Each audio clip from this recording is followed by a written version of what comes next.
students and viewers, so our topic is exercise 5.2 NCERT question number 16. Determine the AP whose third term is 16 and seventh term exceeds the fifth term by 12.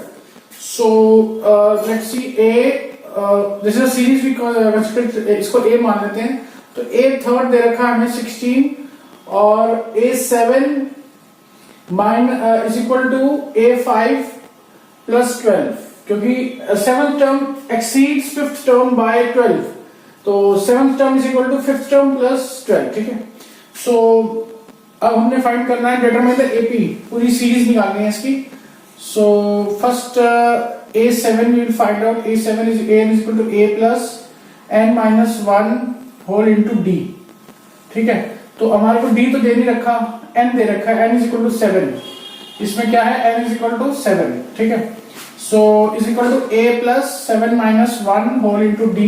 So this is equal to a plus 6d. So a7 is equal to a plus 6d इसकी पहली equation हो गई. ऐसे ही मैं second equation में भी a5 ये वाले हम ले लेंगे. a5 is equal to a plus 4 into d, क्योंकि 5 minus 1 हो जाएगा, n minus 1 d होता है. तो ये हो गई इसकी सेकेंड इक्वेशन. अब हम इसको क्या करेंगे? सब्ट्रैक्ट कर लेंगे. ठीक है. सो अभी हमें ये वाली जो फर्स्ट ये वाली जब मान लेते हैं थर्ड इक्वेशन को, तो अगर इस थर्ड इक्वेशन को देखा जाए तो A7 minus A5 is equal to 12. ये हो जाएगी आपकी फिफ्थ इक्वेशन, फोर्थ इक्वेशन. ठीक है. सो अगर इसको सब्ट्रैक्ट करेंगे तो A7 minus A5 is equal to ये कट जाएगा, तो 6D minus 4D. So this is equal to 2d. So A7 minus from fourth equation. ठीक है. So we got 12 is equal to 2d. So d is equal to 12 by 2 is equal to 6. So d कितना आ गया? 6 आ गया. ठीक. So we will putting the value of d in equation number 1. Putting the value of d in equation number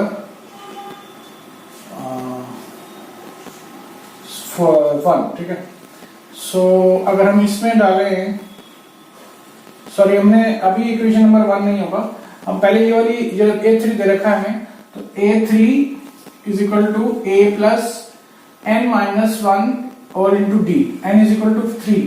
So a plus 2 into d. d कितना है? 6 है, तो 2 into 6 हो जाएगा. ठीक है. So a3 की वैल्यू कितनी है? 16. तो 16 is equal to a plus 12. So a is equal to 16 minus 12. So that is equal to 4. ठीक है. So a कितना आ गया? 4 आ गया. यानी कि फर्स्ट जो है इसका टर्म है that is 4. तो 4 आ गया. So now AP series will be like this. AP series आपकी हो जाएगी जैसे first term will be 4 and what is the common difference? 6. So 4, 10 और 16, 22 and so on. So ये आपकी AP series तैयार हो गई. फर्स्ट टर्म हमें पता चल गया है, सेकंड टर्म कॉमन डिफरेंस भी पता चल गया है. कॉमन डिफरेंस होता है A2, यानी कि A second term minus first term is equal to third term minus second term. तो ये कंडीशन अगर सॉल्व हो जाता है तो इट इज एपी सीरीज, जबकि हमारा हो रहा है 10 minus 6 is equal to 16 minus 10 that is equal to 6, और हमारा जो कॉमन डिफरेंस है that is equal to 6. So we have solved it 16. तो we move towards next problem. 17th question of NCERT 5.2 exercise. Find the 20th term from the last term. 3, 8 AP series है. इसका जो second term minus first term and third term minus second term जो है 5 आ रहा है. 8 minus 3 is equal to 13 minus 8 is equal to 5. ठीक है. ये एपी सीरीज होगी. ठीक है.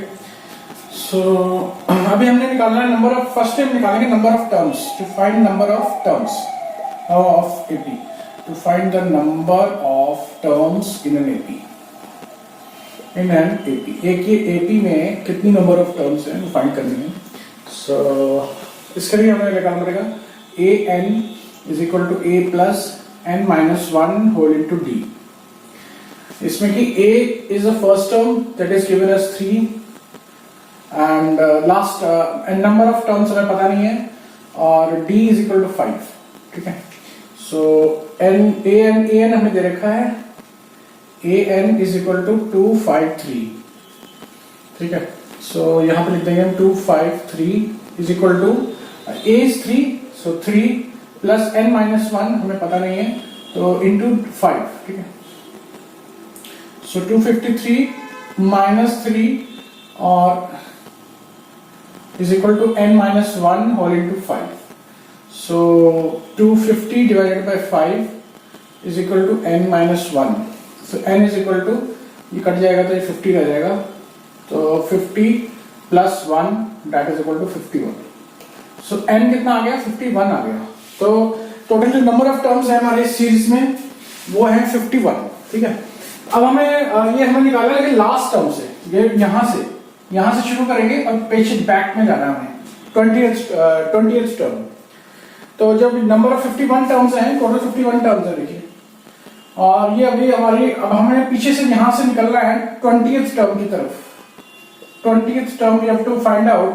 सो व्हाट विल डू, 1 2 हम काउंट करना शुरू कर देते हैं, 1 2 3 4 5 6 7 8 9 10 11 12 13 14 15 16 17 18 19 20। सो ये 20th टर्म कौन सी है, 32।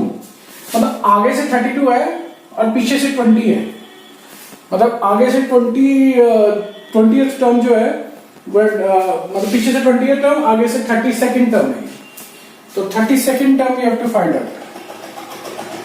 सो a 32 is equal to a plus n minus 1 whole into d. So first term is how much, 3 and plus 32 minus 1 whole into 5 is the difference, ये जो difference है। so this is equal to 3 plus 31 into 5, so this is equal to 3 plus 5 155, that is equal to 158। so इसका answer क्या होगा, 832 158 हो गया, ठीक है। so इसका एक और मेथड भी होता है, जैसे कि आपने इसको सीरीज को ऑपोजिट कर दीजिए, ये सीरीज जो है उल्टी हो जाएगी। जैसे कि सपोज कीजिए ये सीरीज है 253 और इसके बाद आएगा 248, उसके बाद आएगा 243, ऐसी सीरीज चल रही है, ये उल्टी हो गई है, मतलब कि हमने इसको फर्स्ट स्टार्टिंग से किया है। तो अगर हम ऐसे करेंगे तो इसकी जो फर्स्ट टर्म हो जाएगी that will be, first term will be a is equal to 253, ठीक है, ये फर्स्ट टर्म हो जाएगी। और इसका कॉमन डिफरेंस कितना हो जाएगा, 248 minus 253। so that will be 253 minus 248 minus 253, that is equal to how much, -5। 253 में से 248 गया तो 5 रहता है ना, तो -5 is the difference, common difference. So अब हमने क्या निकालना है, 820। So 820 is equal to a plus n minus 1 whole into d। so a is how much, 253 plus 19 into -5, ठीक है। so that is equal to 253 minus 95, so that is equal to 158, 20th term. तो ऐसे भी 158 आ रहा है और वैसे भी 158 आ रहा है, क्योंकि यहाँ पे -5 will be the common difference, है 5 इज अ कॉमन डिफरेंस। अगर इसको ऑपोजिट करेंगे ना, जैसे मान लीजिए 253 है तो 248 हो गया, ऐसे हो गया, तो इसको हमने इसमें से ये माइनस करना है।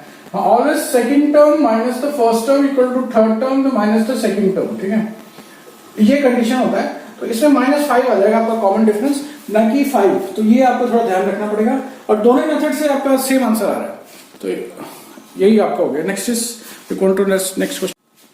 Move on towards 18th question, exercise 5.2. The sum of the fourth and eighth term of an AP is 24. So sum of the fourth term and eighth term is equal to 24. And sum of the sixth and tenth term is how much? 44.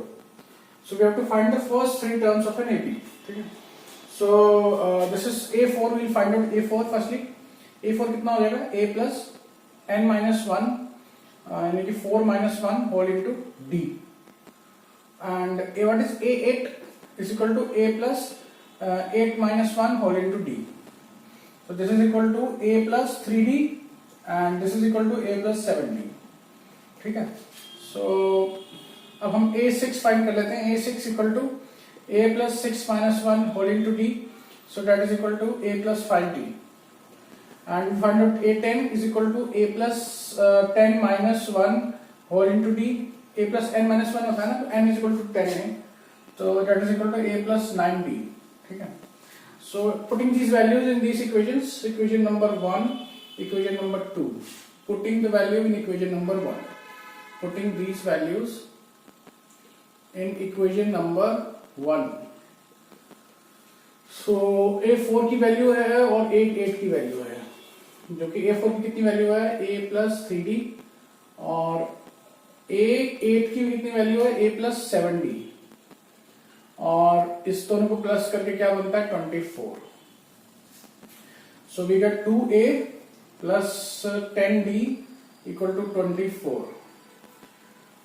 This implies that we get to, इसको divide कर देंगे 2 से, तो A plus 5D equal to 12.